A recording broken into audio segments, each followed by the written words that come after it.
point guard in college. Period. Wow. Jonathan Manalili. There's that declaration. Okay. Period. Yeah. He has been on a tear lately. And not only that, the vibe that he brings to the team, the personality that, and yung value ng mga players around him, nag-elevate once he plays. And that's what you want when you want to see a point guard. And again, when he gets 10+ assists in a game, it results to a win for Letran. Nangyari po yan sa huling 5 laro nila as we start off with a miss coming from Filibrico here. Now, San Sebastian coming off 5 straight losses, facing a team that's hot as Letran right now. You're a young team. What should be the mindset here coming in, Well, Coach? no mind. Parang ano yan, for love of the game, yung movie. Clear the mechanism. Don't look at the record. Don't look at the scoreboard. You just execute what you have to do. And one of the veterans providing the goods right away. Ito si Ralph Gabat. We've seen less aggression this year coming from Polo Gabat, giving way to the young guys as Manalili. That's a miscom with Roque that time. Yeah, they want to get Jun Roque going right away para dito sa kanilang koponan. But again, going back to your idea when it comes to Gabat, laki ng improvement niya when it comes to the feel for the game. Tsaka ginawa siyang point guard this season eh. So, they're trying to find leaders on their squad and Polo Gabat is right there as one of their veterans. And they need it, especially, with a young team like this. Castor, too strong. Nice D, played by Letran. Here comes Manalili. He starts off the break. Manalili searching for a teammate, takes it himself, too strong. Quick outlet here for the former Letran squire and a touchdown for Julian De La Rama. Good hustle points for San Sebastian De La Rama. He gets a lot of his points from transition and hustle points. So, antabayanan natin yan kasi ganyan talaga siya maglaro. That's where he gets his points, hindi yung mga set plays na itinatakbo para sa kanya. And Coach Alan Ricardo knows that very well. Of course, Junel De La Rama last season, part of the mythical 5 in the juniors division. This year is he might be part of the mythical 5 kasi with his numbers, silang dalawa ni Manalili, with the numbers that they're pouring in, only had a single-digit rebound game against Perpetual. 1 game in 8 tries. And then lahat, meron pang isang game na 23 boards. Ang kinuha. That's crazy. But that's a 3-pointer. Para dito kay Chad Gamad, sniper from Canada. Pinawi agad ni O'Neal Castor. Now we move on courtside. Nandito ang unang report ng ating laban from Aaron D. Aaron? Great to be with you today, Martin and Coach Hammer. Just before the game, Coach Rob Labagala of the San Sebastian Stags huddled up all of his boys and asked them one by one, ano ba sa tingin nyo ang kailangan natin para makapanalo today? After that, all of them gave their answers, assistant coaches included. And sabi naman ni Coach Rob, alam nyo pala kung anong kailangan natin at paano manalo di ba't hindi natin gawin today?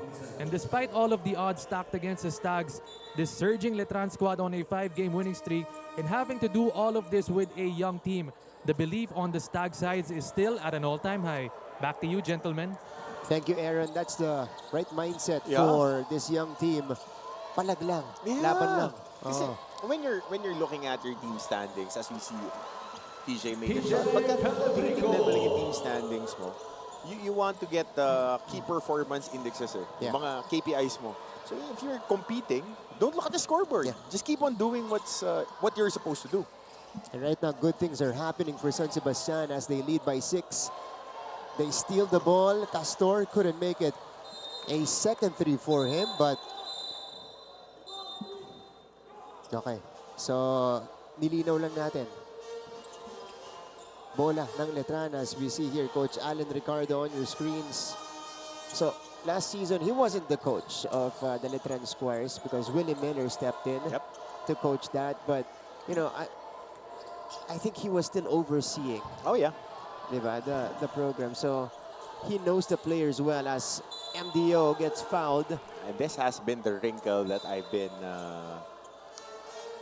mentioning na Buensalida and Mark Denver Omega mas conscious effort on hitting that high low, especially with Kevin Santos playing really well the past 3 games. They're engaging their bigs kasi nagiging fulcrum ng opensa nila ngayon si Kevin Santos on that ball reversal. High-low, marami silang looks na nakukuha. And that's the right way to use Kevin Santos on offense. And they have size and athleticism in the front court. They can play in a lot of ways. They have 2 scorers coming off the bench. They have smaller, big guys that can bang with the likes of mga Felebrico. Pag kinwatro, nandiyan dyan si number 5, si Luis Tapeño. So, ganyan na ngayon yung mga build-up ng mga teams. Even Benil, ganyan. Na in any combination, kaya nilang sumabay with the opponents. Banggitin ko lang, Coach, pati yung backcourt depth nito Letran mas lumalim dahil nag-heal na itong injury ni Nat Montesillo. Steady rin yan. Yeah. So tatlong lead guard. Of course, Montesillo, itong si Manalili, and Rosilio pa. Peter Rosilio, steady eh. So, yun talaga health. Laging ganyan sa college. Who is the healthiest team in the money rounds that can take care of business? On your screens, first time head coach of the San Sebastian Stags and a point guard himself, Coach Rob Labagala. 9-5, his team leading it here in the first frame. Polo Gabat sends it out. De La Rama ipapasok, challenged by Santos. And that's a whistle against Kevin Santos. So Junel De La Rama, wisely attacking Santos' closeout here. Yep, left arm on the hip, a little notch. A bit of a surprise in the early minutes of this game. The Stags leading it 9-5.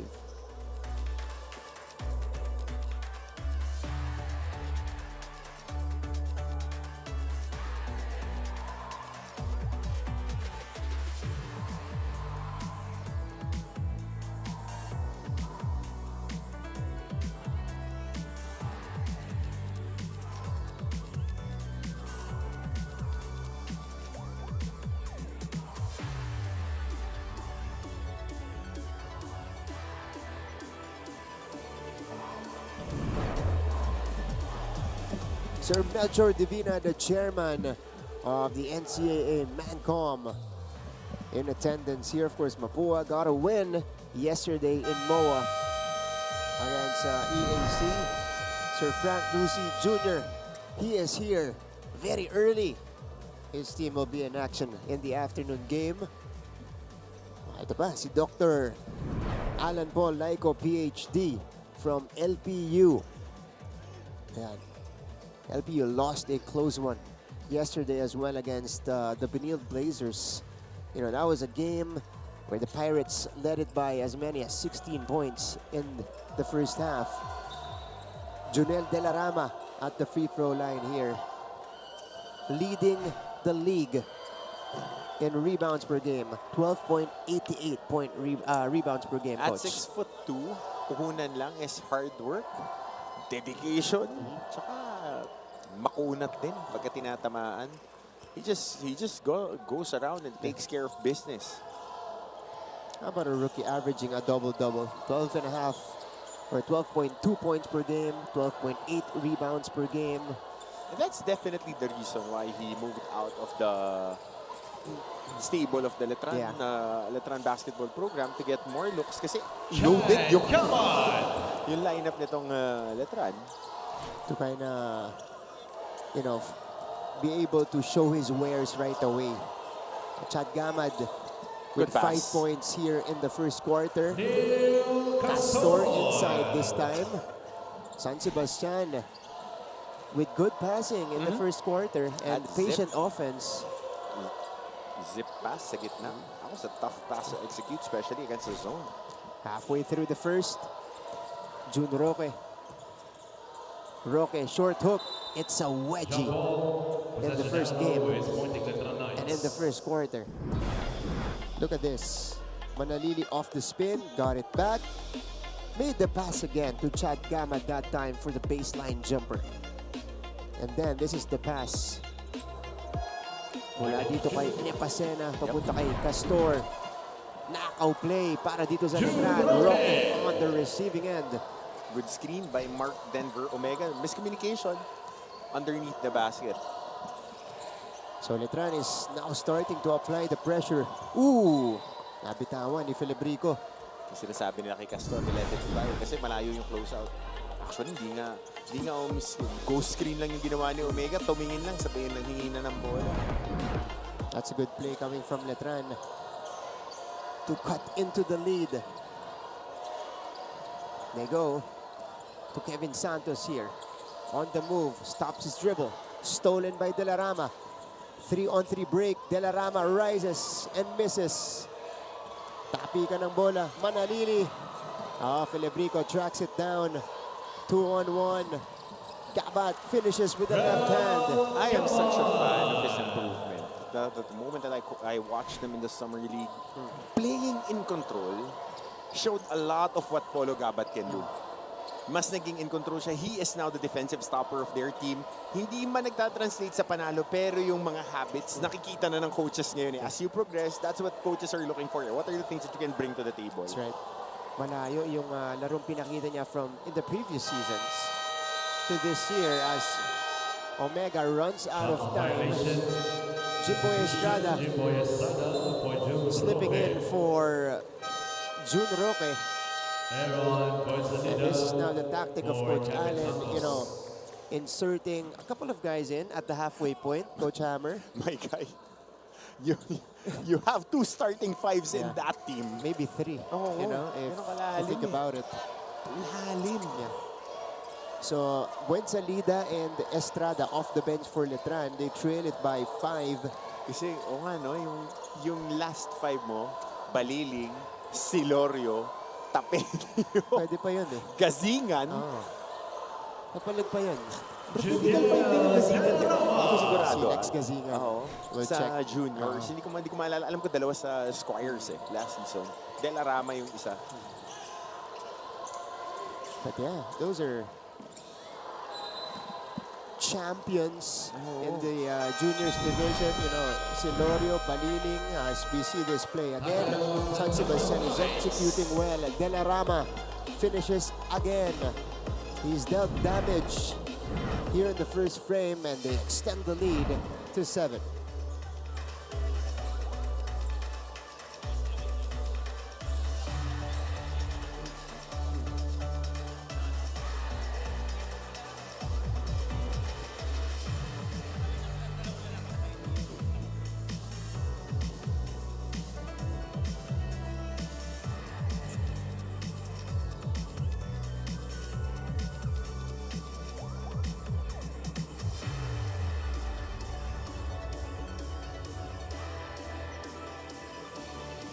Back to the coverage.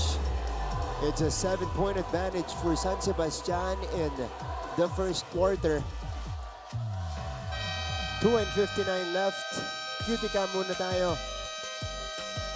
You know, slowly people are coming in inside Phil Oil, and we're happy that you guys can join as early as the first game. Kanina may laban din tayo, Letran Squires kontra San Sebastian Staglets. Later on in the afternoon, battle of the #1 teams from Group A and Group B should be good.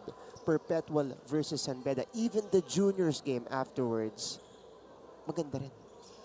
Lahat ng Junior Altas, Red Cups. lahat ng laro maganda. Ganda. Again, you know, we got #1 teams, Coach Hammer, pero not still clear Yep. kung sino yung pwedeng makasungkit ng championship.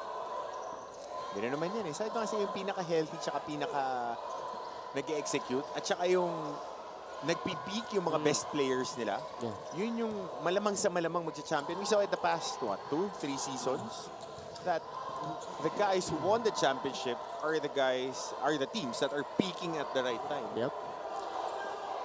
And this year, ganyan din ang magiging case ito. Again, all to play for until the very end of the classification round. Afterwards, we'll have a play-in. Scramble for the ball.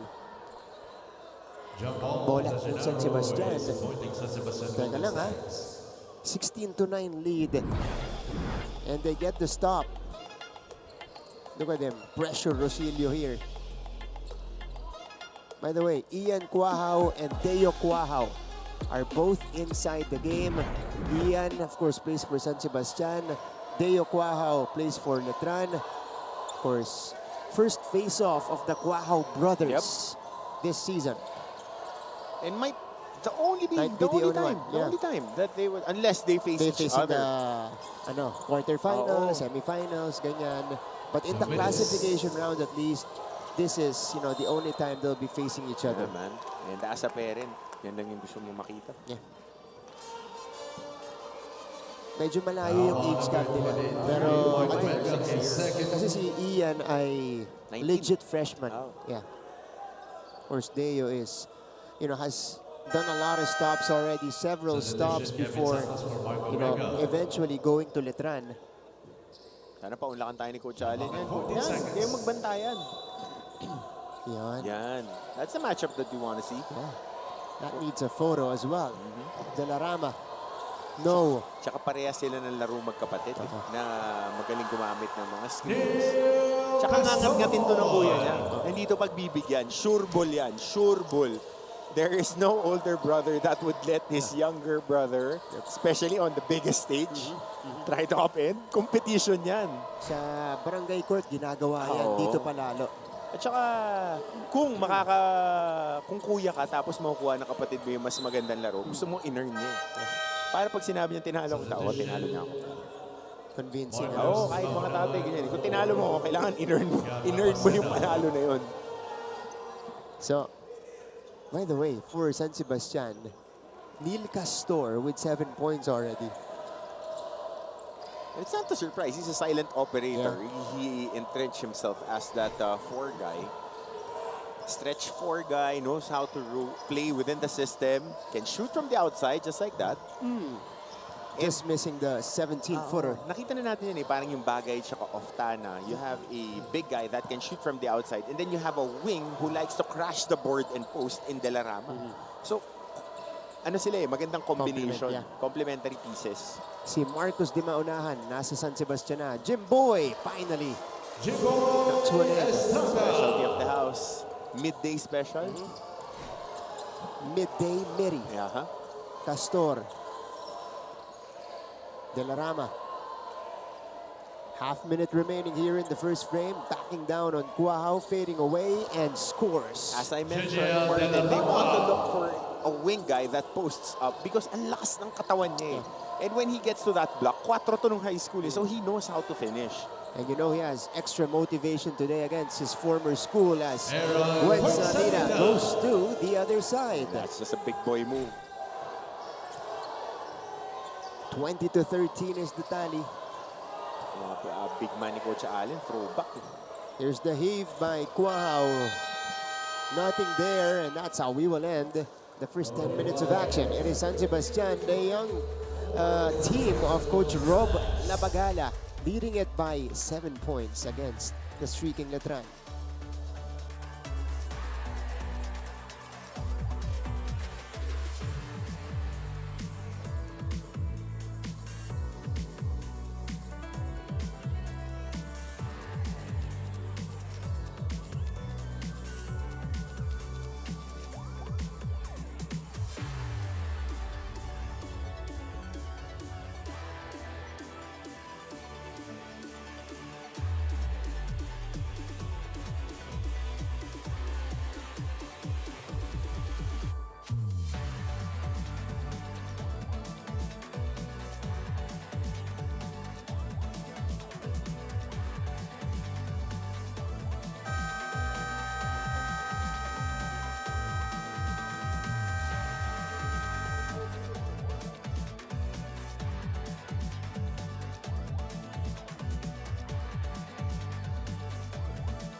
Welcome back to the coverage. We're still inside the Phil Oil Center on a Wednesday.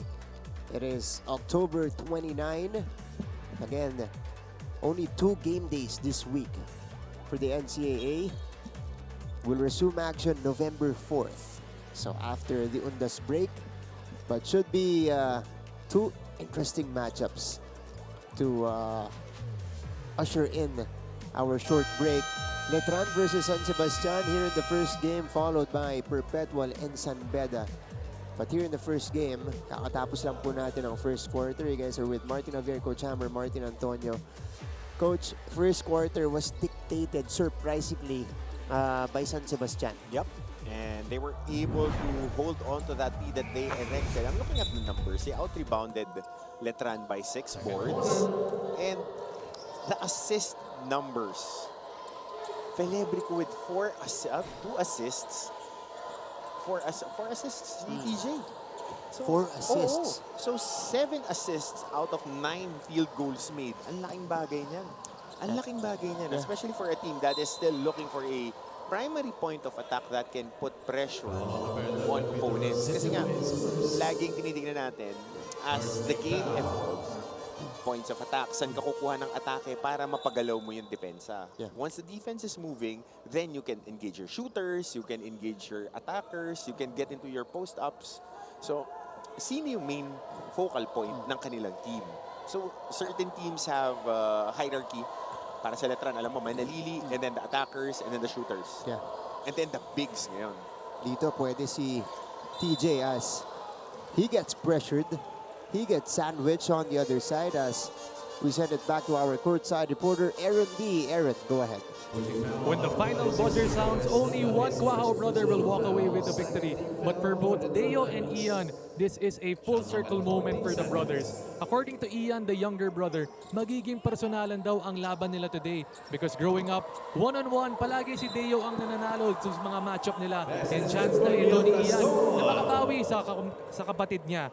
Meanwhile, para naman kay Deo, he's super excited na makalaban itong si Ian at alam niyang pinaghandaan niya itong game na to. Though he did note that the best way to stop Ian is to force him left. Whatever happens after today, the Cuajao family wins the biggest with their proud father traveling all the way from Midsayap, North Cotabato to watch his boys play. Martin and Coach Hammer. That's a proud dad in the stands right here in Philoil. Coach Hammer, thank you for that report. That's a great report on the brothers by Aaron D. Deo and Ian Cuajao facing off for might be the only time in their NCAA college lives. Kasi, of course, Deo will be moving on to the next level after this season. If they don't face off in the playoffs, ito na lang talaga yung chance na magharap. And this is a special moment for their family. Narinig natin may scouting agad mula kay Deo. Tsaka yung lugar nila, alam mo Martin, I was telling you about Midsayap. Yeah. During the times, kasi I had personal experience yung mga kaibigan kong players, mga players din na nag-pro, galing dyan sa lugar na yan. It was really part of the challenged areas sa Mindanao, and it's so hard to develop talent. Kaya napunta sa Davao itong si Cuajao brothers, and then na-recruit na going to Manila. Especially Ian, nabuksan yung doors sa kanya because of his brother. So it's a sight to behold, especially for the dad. Yeah. They've come a long way. You know, literally, figuratively. Brad, simento lang na hindi pa pantay ang lalaruan. Ganun naman ang mga storya ng mga players. Hindi naman lahat nakalaro ng aircon na agad. Pero kita mo ngayon, nandirito na and nothing makakapagbigay ng pride sa magulang. That's right. Hindi ganyan. And this is realizing their dreams as well in basketball as De La Rama rips out another rebound here. Only a second rebound, so you know, expect more from that guy. Di mahunahan. Castor putting it on the deck. He sends it out, 10 to shoot for San Sebastian. It is with Ian Cuajao. TJ thinking about his move. 2 to shoot. He needs to heave. Good D coming from Letran. Here comes Manalili. Has been quiet so far. We got a man down here. This is Felebrico. Yeah. Running into Buensalida. And you know that when Salida sends that screen, inimpede niya yung pag-roll ni Salida, yun yung natawagan ng foul. Buensalida eh. Of course, also, galing sa Davao. Yeah. Si Buensalida kasi malapad na player. Oh, yeah? Ano? Yeah. Throwback yung mga bigs nila eh. Coach Allen likes his 5 guys to set good screens and roll hard and get rebounds. Yun talaga yan. Ever since he was playing, ever since started coaching, yan ang lagi niyang hinahanap na when you have a big that can roll and set screens, mas maganda yung itatakbo and ma-open up yung floor. Tapos mga floor spacers pa yung mga 4 niyang iba. Sa juniors team niya, si Lorio ang good example dyan. Number 27, I forgot his name. Hugo. Yeah. Hugo. Yeah. Yun ang mga importante sa kanya eh. Kasi si Celorio at saka si George Diamante, stretch na big eh. Galing sa labas naglalaro. So yung mga 4 guys, 5 guys that can set screens as we see this tough shot by Manalili. You saw that video? Sinare nung mga taga-Cebu. Nakita ko kay Coach Paul Joven eh. Na si Titing, taga-bigay ng tubig dun sa team ng tatay niya. And then he was training with the college team. And he was doing the exact same moves. Pakitag kami ni Martin dun sa video niya. I was watching it last night, Coach Paul eh. Ngayon, siya na yung nandito. Kasi at a young age, I think he was around 6 or 7. Okay. So hindi po aksidente kaya ganyan yung feel niya sa laro. Kasi lumaki talaga yan na nasa basketball court. Exposed na. Maaga pa lang. Yeah. And goes to show yung nature and nurture na natapat sa kanya parehas. And, you know, he has turned NCAA into his personal playground. As Buensalida is called for the foul. Okay. A slow start to the second quarter, Coach Hammer. Yep. With both teams committing a ton of fouls. Imagine, only 2.5 minutes going by. Meron na tayong 17 fouls total. Defense picking up, physicality picking up, but our officials have been consistent with the calls that they've been making since day 1. Floater. Wala para kay Nepasena. And here comes Manalili. Scored the basket earlier.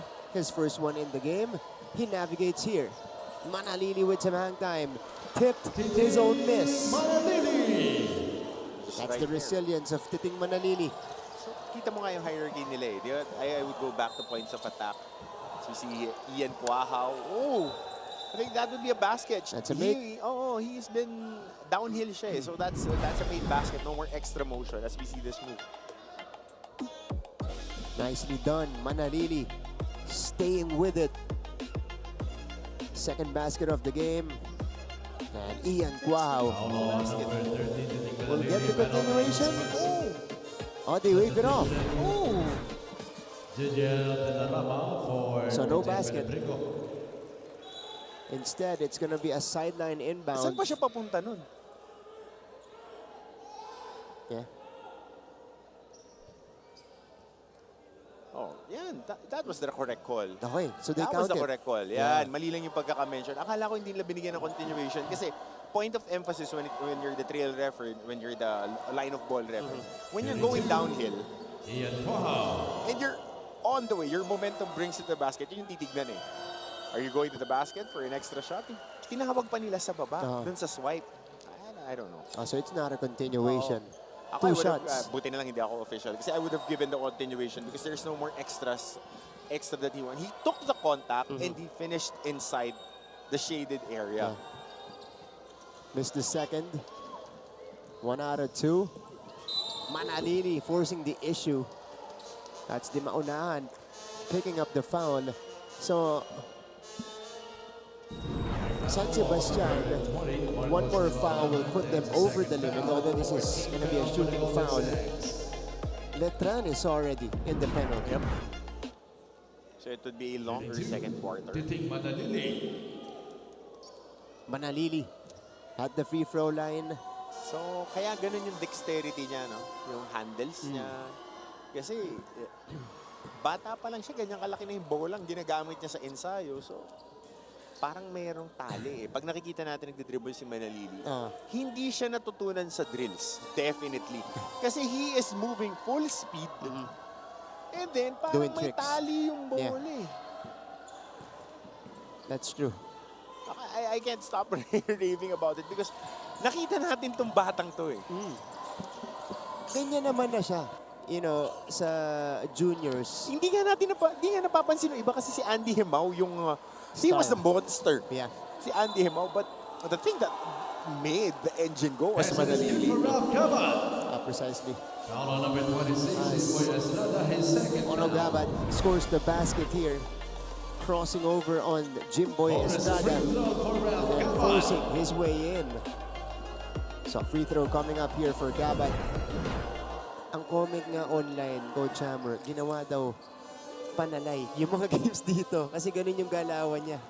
Ganun ka-open. Nakapatay yung comment sa akin pag nanonood ako ng videos. Jimboy, catch and shoot. It's good. Good kick out of that skip. Ayan, now he's forcing the defense to backpedal. It opens up, going back to that point, opens up shooters. And then you just need to space out. Kasi naka-curve na niya yung depensa. So that's how important your points of attack are. Here's Guahao. He floats it up and puts it in. Guahao with the answer. That's his first field goal in the match. Scoring on his brother. Getting that move on a downhill. So again, this is what you want. If you're Coach Al, you want to get the defense out of balance, everybody shuffling, everybody getting and shrinking inside the paint to engage your defensive players. Yeah, ito. Oh, he got this one over Buensalida. So 28-22. San Sebastian with a sustained play here in the first half.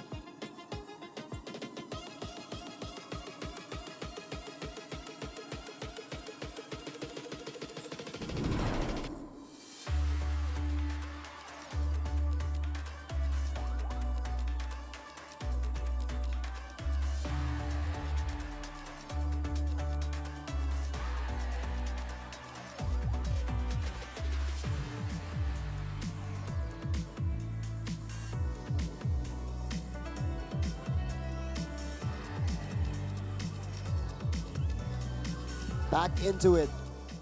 28-22 is the tally so far, and it is San Sebastian with the control here in the game. Pero itong Letran, nakikita natin, Titing Manalili, nakukuha na yung galawan niya dito. And even Jimboy Estrada also chipping in for Letran already. Both teams in the penalty. So, as Coach Hammer said earlier, we expect an extended second quarter as both teams try to make it a free throw shooting game. Manalili with 2 shots. Jonathan Manalili with 5 points, 4 rebounds, 2 assists. He leads, of course, the league in assists, 9.6 assists per game. So, 2 rookies leading our categories.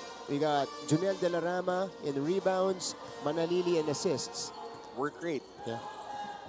Yung kay De La Rama kasi it's his game talaga getting rebounds. Yung kay Manalili naman, it's his game din. He's a facilitator, natural facilitator that can score. And now you see Deo Cuajao covering his brother. On that switch. Siya na nakakuha doon. So here's the trigger from Ian Cuajao by the baseline. 7 to work with for San Sebastian. A quick shot. Tried to go window to no avail. Estrada. Good cover. Buensalida. Cuajao for 3. Too strong. Polo Gabat collects it. Gabat. No. Pulled down by Santos. Ito na si Jimboy. Manalili. Off the spin. Surveys. Buensalida. Turns as well. Good defense by Di Maunahan. Just absorbing the contact of that initial bump by Buensalida and just walling him up, raising his hand, taking the contact on the body, moving his feet, which is very hard. Dahil pag nabangga ka, usually you would swing down. So if you can stay with your hand up, walling up, that's a good sign for you kasi kakampi mo na yung board dyan. Malulunod na yung banday. Pero ang hirap kasi pag binabangga ka na eh. No. Medyo mapapababa yung kamay eh. Yeah. Puprotektahan mo din yung sarili mo. Kahit na mag 1,000 sit-ups ka dyan, masakit yan eh. Ang laki pa naman ng Buensalida. Lalo, veterano yan, si Buensalida. Tsaka panulay. Veterano yan dun. Yeah. Quahao face up Jay over his brother. And he points to him afterwards. Got one on his kuya.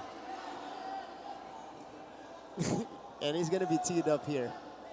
Ang humingi ng technical yung kuya niya. Yung kuya niya. That's his second personal foul. Replay na agad yan. Tignan natin yung nangyari dito. Ian Quahao.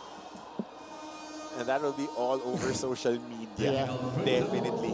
That will live in perpetuity between these two boys. Oh, just missed the free throw. Magkaroon ako ng pin down para kay Quahao. If I was the coach, I would run one pin Para down. pabawiin. Oh, in this Ah. play. In this play, I would run a pin down for him. Teka. So it's a full court inbound still for Letran. 31-24.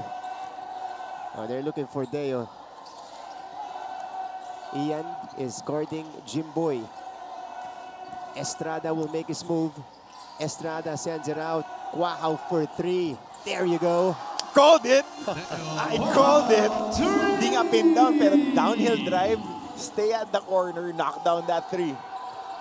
A pair of Quahao threes on both sides. Or each side, rather. Manalili squeezes in and flips it up and in, plus the foul. So this again is getting the defense out of balance. Yung deceptive quickness eh. Si City. Okay. Jab, shoot, bucket, over. That's Ian over Deo. And then the answer by the Kuya on the other side. Saw daylight on this three. Tatay Choy, yung 2 minutes na yun, pakiklip, save it. Save it. But the thing Manalili again, taking it straight to the cup. Yun na yun. Yun na yung clip of the game natin. We'll be seeing that on IG Reels, bad. TikTok, FB Reels. 31-30. But just like that. In the blink of an eye, isa na lang ang abante ng San Good Sebastian. De La Rama misfires. Second chance opportunity. Quahao drains it again. So he's starting to find his touch. And he's getting the ball in rhythm. In his shooting spots. That's right. Maganda yung setup sa kanya. There's a difficult matchup for him. Jimboy, this is his spot. Boarding. Oh, good kick out. Quahao from the other side. Oh, we continue the Quahao duel. Quahao brothers lighting it up. De La Rama. 8 to shoot. Difficult take. Pero pumasok para kay Junel. Shot maker. This has been improved for his whole summer. Itong si De La Rama. Better shot making now in the college ranks. That's right. Manalili. Manalili attacks De La Rama. Short on the float. Rebound ending up with Quahao. Ito na si Felibrico. TJ to Castor, who has been playing very well in the first half. Quiet operator. Soft touch. Feathery hands. Underrated skill ng big guy is you can finish in traffic and in quick ups. Yung mabilis ka mag-angat na merong touch. 12 puntos na para kay Castor. Mid-range J from Jimboy. Wala. And the ball bounced off Felibrico's head. Mabalikin natin yung third ni Seska. Kinaltokan yung bola. Okay. Beach Valley. 38. Kinalto ka na. Just karak-rakin ba yun? Oo. Okay. 38-33. Stag still ahead.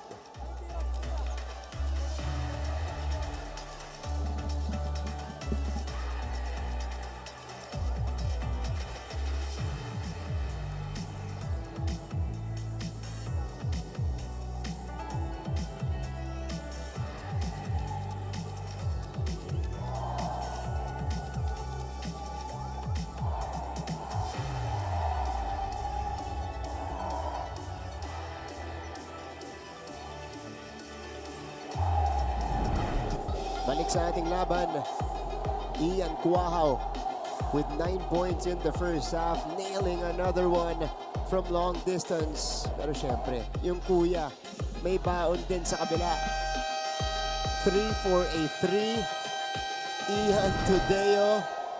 And of course, the proud father, this is Sir Tiyoy, or Jun Cuahaw, watching, who came all the way from South Cotabato, from Midsayap, South Cotabato, to watch his boys play. Saka definitely, nung si Deo yung nagsushooting, silang dalawa ni Ian yung dumadampot ng bola. And then when Deo goes here, siya naman nagpapasa kay Ian. Yeah. So,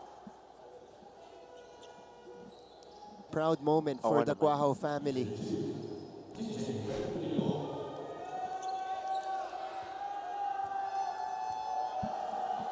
Celebrico at the free throw line. Coach, you know, despite everything that's happened, this is a good sign for San Sebastian that they're able to maintain this lead. 2 minutes and 3 seconds remaining. Celebrico has been a facilitator today for Bastet. Assists. Yeah. 6 assists. I like this version of TJ Celebrico. Actually, I like him being in control, tsaka ni Gabat. You know, they're the two veterans on the squad as Tapeño. Message is good for Luis Tapeño. Sabi siguro ni TJ, you know, I've been that guy for San Sebastian. Undersized big, but Tapeño is comfortable in being in this role for Letran. Attacking and then Banger. getting the end one. Well, ganyan naman mga big man ng Letran eh. Kaya sabi, pagka yung kalaban mo Letran, lagi ko sinasabi, kailangan kumpleto tulog mo eh. Kumpleto tulog mo, nag-vitamins ka, nagbuhat ka ng mula pa lang ng off-season kasi mararamdaman mo talaga sila. Paramdam nila sa'yo. Yeah. And they won't stop. Yeah. They won't stop. Lalo na pag nakita nila na nararamdaman mo yung ginagawa lang, uulitin nila ng uulitin. Mas Exactly. gaganahan pa nga sila. Gabat, 7 to shoot. Gabat, good wall by Cuahaw. Castor, Good kick out. fouled on the take. Neil Castor with 12 points in the first half. And he will shoot 3 free throws. He can shoot. He can really shoot. Even in the summer leagues, he has been an asset. Tsaka mas consistent shooter siya kaysa kay Richo. Si Richo mas mahanap ng bola sa poste. Kaya he ate into the minutes of the other big guys in San Sebastian because he fits the packages na gustong itakbo ni Coach Rob Labagala. Kasi si Coach Rob was an assistant in the youth team kasama ni Coach Allen with Coach Josh Reyes and a handful of cycles in the under-19 national team. So, exposed sila sa youth players natin. Yeah. na laging, ang sinasabi nga ni Coach Rob at ni Coach Allen, magagaling tayo mag-basketball, kulang lang tayo sa size. Internationally. So, how do you apply those learnings here? It's the systems that they run. Yeah. Castor going 1 out of 3. Castor coming in 4.8 points per game as Manalili misses the layup. Ito na si Celebrico. 41-36. Siya ang nagpo-point guard. Oh, my. And, you know, we expected him to be the 2 or 3 because, again, this is a transition year for TJ. Pero ngayon, siya yung nag-uuno. He's got Santos on the switch. 5 to work with. Celebrico, yes. TJ with a score. And he worked on his body too. Mas condition ngayon si TJ, and of course you have Coach Dan. Yeah, to help out. It's a huge disservice if hindi mo siya i-match. Jimboy with the quick answer on the other side. So just tit for tat in this stretch. Half minute remaining. in our first half. De La Rama will backpedal. De La Rama fading away again. And he has hit these difficult jumpers. Parang Red Vicente, tsaka mga Nicole Uy yung jump shot na yun. Some of the guys that, kasi yung wing talaga eh. Traditionally, yan ang mga nade-develop ng San Sebastian kasi up-tempo sila maglaro. Ooh, not a good foul for Polo Gabat. Over eager. Penalty, his second. Kanina pa penalty, yung magkabilang panig, and look at this drive from Jimboy Estrada, countered by this fadeaway of Junel De La Rama. If you're a fan of the game and you know the tradition of San Sebastian, ako kasi kaya lagi ko nababanggit yung mga older players because I see remnants of the way the program is built eh. Yung mga kung sino-sino talaga yung mga players. Yeah, I'm a fan eh, so I speak like a fan. And when you see takes like that, especially with the flailing legs. And for Junel, ano? That's part of his Tall order yan. development as a scorer as well, yeah. You didn't see that in the first game of the season. San Sebastian is a powerhouse and a giant sleeping for the longest time. Yeah. Like we would only recall yung mga Abueva years. Pero even before that, they Cool. were, pare. Coach Roger Francis Santos. Rodriguez pa. And then si Coach Turo Valenzuela na during the early 2000s when I was playing. Yan dalawang team na yan ang powerhouse. No? Ito dalawa. And from 2001 to 03. Here's the heave. So the first half comes to a close. San Sebastian is able to maintain the lead 45-39, led by Neil Castor, who had 13 points and 4 rebounds for the Stacks. Numbers, story of the first half.